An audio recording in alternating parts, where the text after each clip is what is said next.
टोलिया हरे चोलिया दौड़ के गइल ओहिर टोलिया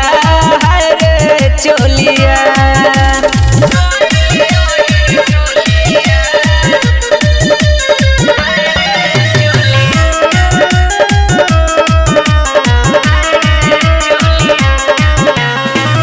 जनले जे बात पियावा बड़ा खिसियइले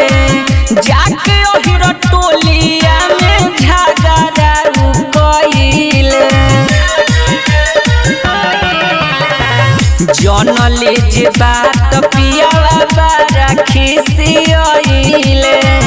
जाके ओहिर टोलिया में झगड़ा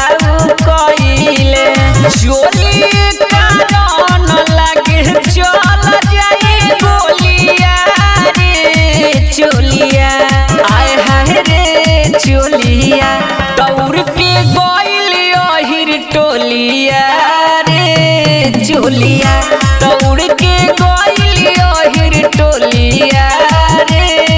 चोलिया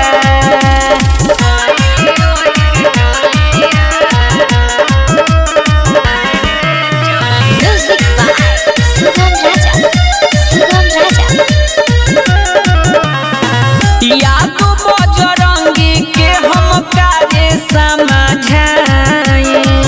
कोहनी की छोड़ पिया दोसरे की नाई यादो बजरंगी के कारे समझाई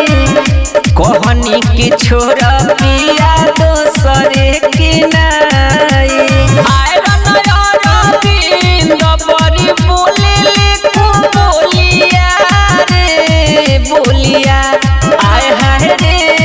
बोलिया दौड़ के गइल ओहिर टोलिया रे चोलिया दौड़ के गइल ओहिर टोलिया हाय रे चोलिया।